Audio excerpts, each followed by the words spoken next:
This program is not for children.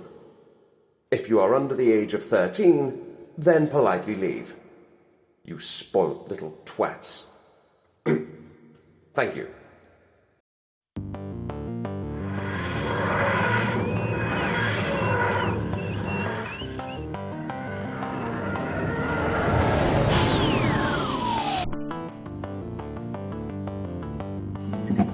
From the deepest, darkest recesses of Dangerous Nerds headquarters, Keith Moncrief and Gerry Kissel.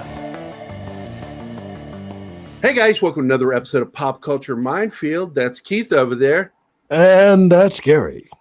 And we're two guys that like to talk about nerd stuff a lot.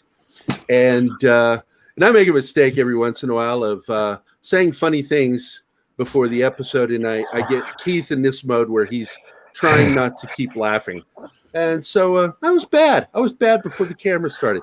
But today, if you look up in that right-hand corner, you see Geekosity. That means this is the week wrap-up of Mikey Sutton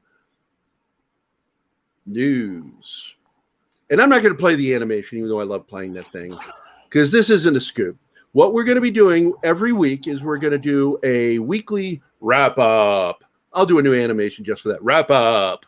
And we'll be talking about what Mikey Sutton has released over on Geekosity.com. And if you've not visited Geekosity.com, what the hell's wrong with you? What kind of nerd are you?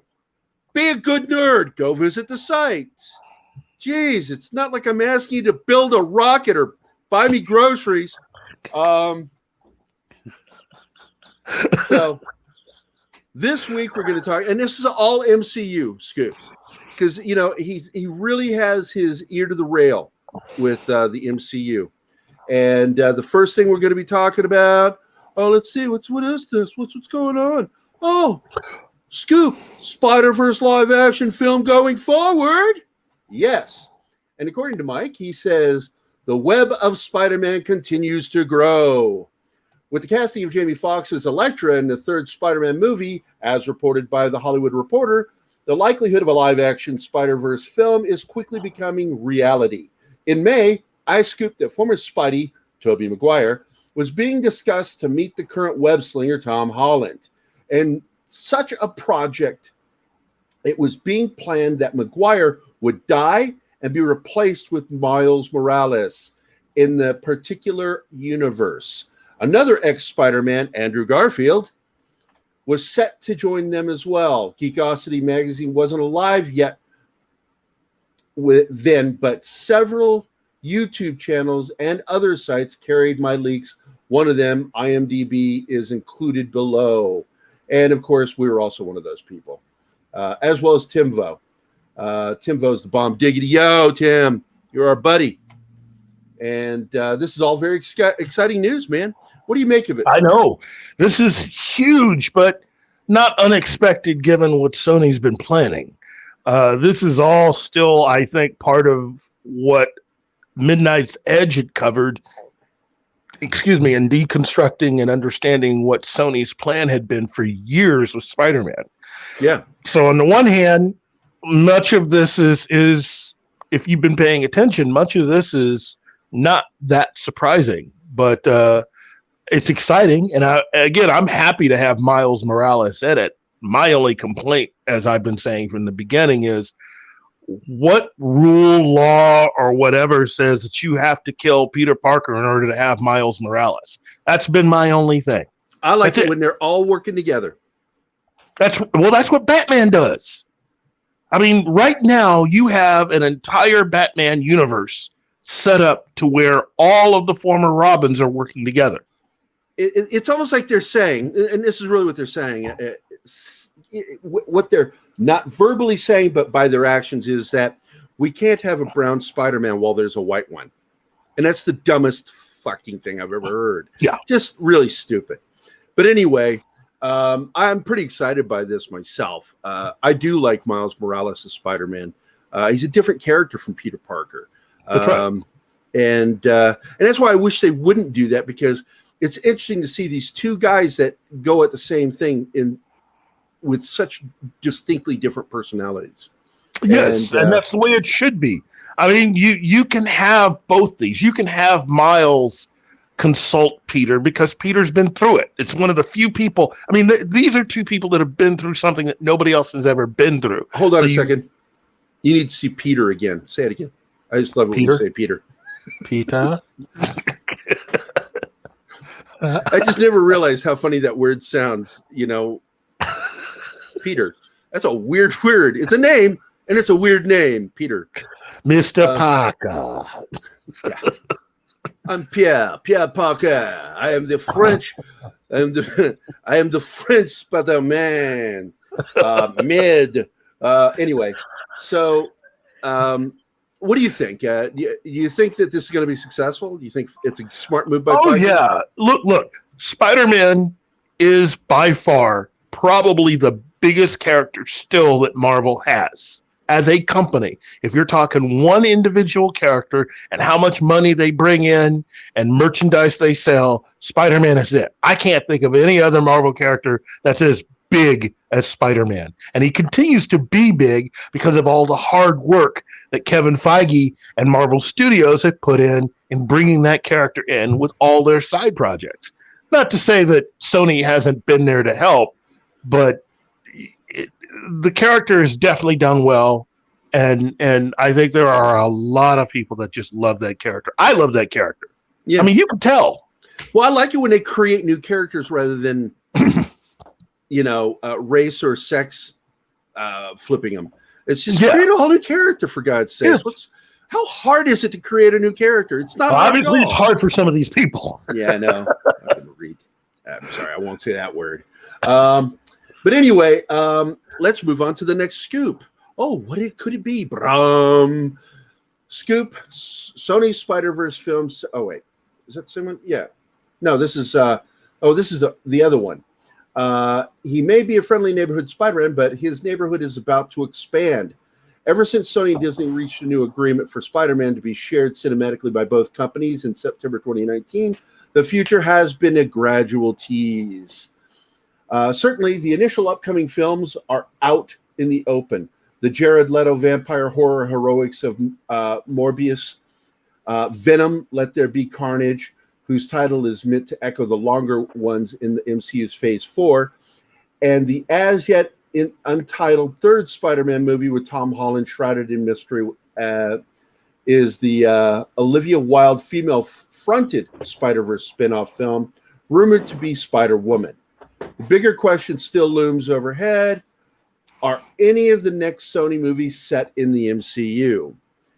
The hints have been everywhere, and they are not subtle. Michael Keaton reappearing in his Spider-Man Homecoming prison garb in the Morbius trailer, and J.K. Simmons as the now MCU J. Jonah Jameson in the aforementioned film. Then Wilde suggested she's answering to Marvel Studios head Kevin Feige in an interview. Where there's smoke, there's fire, and this one's a scorcher. And according to a source, they will exist in the same universe, but there will be a twist. The Spider-Man spin-offs will connect with Marvel Studios' Spider-Man pictures, which are set in the MCU. So technically they're in the MCU, but they will not affect any of the MCU story arcs unless Feige is producing it. Originally, I was told that Sony Spider-Verse will be part of the MCU multiverse, that characters from both companies can cross over into the specific projects. I have a difficult time accepting that Feige would allow anyone else on his real estate without his presence there. But then again, it's unknown what everything was in the new blood contract between Sony and Disney. Besides the live action in the Spider-Verse movie that I reported before, there has been a gossip about Venom and Morbius possibly being attached to the Midnight Suns, which I just leaked to the Everything Always YouTube channel. Tom Hardy is apparently not signed for a fourth Venom film should the franchise be successful enough to earn one. If Hardy becoming James Bond is accurate, he'd probably exit after the third. After that, Feige could make a deal to use Venom for the Midnight Suns, give him a different host, There have been others in the Marvel Comics besides Eddie Brock, and align his origin closer to the comic book roots. There has also been whispers of the Spider-Woman joining the Avengers, as even Silk meeting the Young Avengers. If accurate, the possibilities are endless. And that's another cool scoop from Mikey. There's a lot of pushing a lot of this stuff. And let me just say on the whole James Bond front, if Tom Hardy is as difficult to work with, my only thing would be, would Eon Productions and Barbara be willing to put up with that? Considering his age and how difficult he is. Because right now, if you've been following the making of the most recent James Bond film, Daniel Craig seems to be pulling a lot of strong arm acting stuff behind the scenes in order to get this current movie or to have gotten that current movie made the way that he thinks. If you're going to have someone behind the scenes that's going to be trying to pull that stuff from day one, that does not seem like someone who's going to take the big role, because Barbara doesn't need any competition. She is more like Kevin Feige than even Kevin Feige in that respect. She has an iron grip on Bond. She's not going to want somebody else trying to challenge her authority, which is really what that comes down to. Yeah, so I agree. To me, I know a lot of you Marvel fans out there don't want to hear it, but to me, that's still another vote in Henry Cavill's favor, because he's not that kind of guy. And he's a team player. Yeah, he's very much a team player. And Barbara, I love it. You've heard me make fun of these guys when some magazine all excited. It's like, there's our chance to reinvent James Bond and have it a woman, or gender flip James Bond. It's like, Barbara Broccoli said it plain and simple in an interview. James Bond was a man and will always be a man. If they want to create a whole new character to create a new franchise in the James Bond universe, that's fine. I bet you should be into it. They tried to do it in the past. And they could still do it. And I think it would be a good idea to do it. But to gender flip James Bond is disrespectful to Ian Fleming. And his estate. And it's it's not right.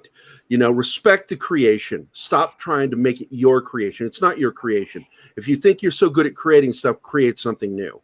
So with that, we will move on. Book that. You hear that, everybody? This is what it's about. What he just said. This is it. Yeah, me and my damn mouth.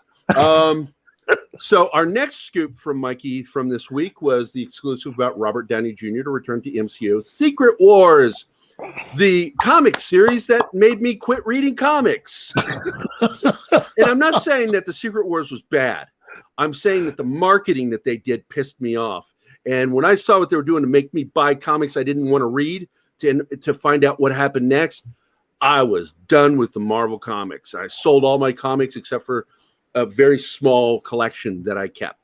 And then I converted to Catholicism. I converted to reading graphic novels, which are better.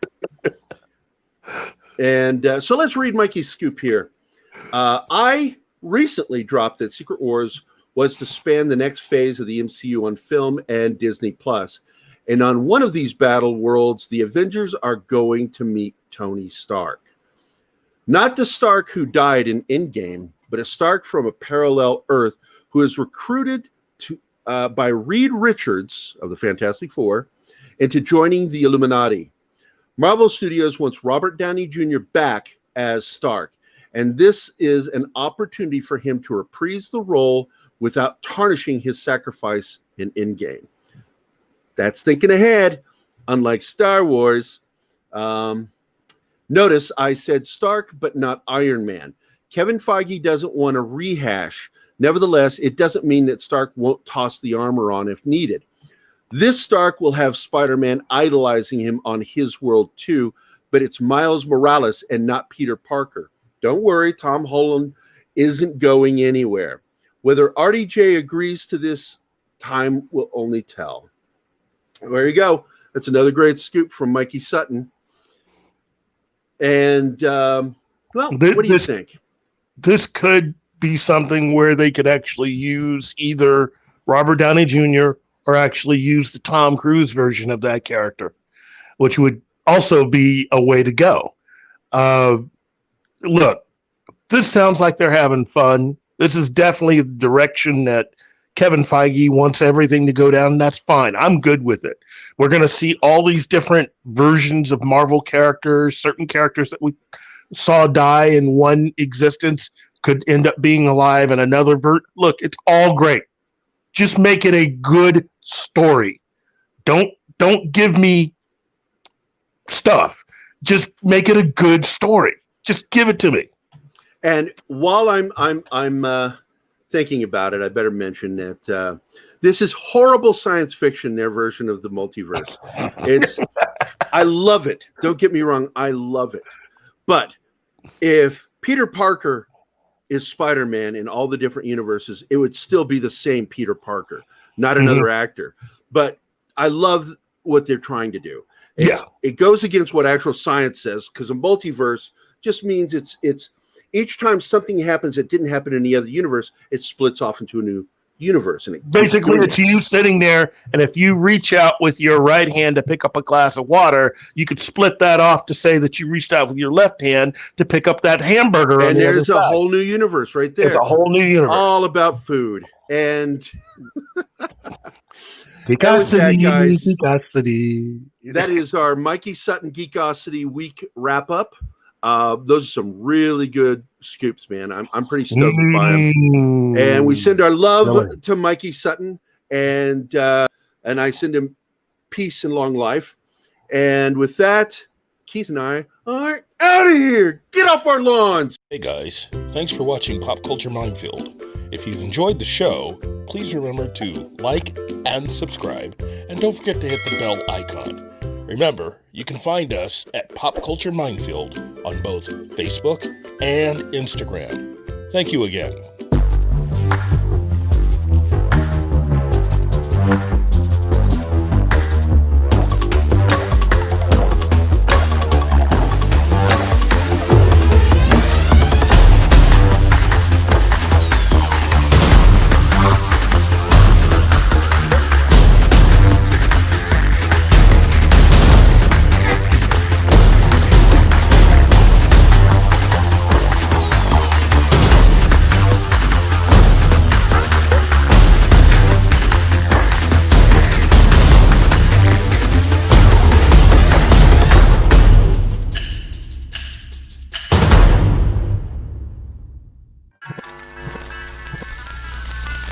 Y'all come back now, you hear?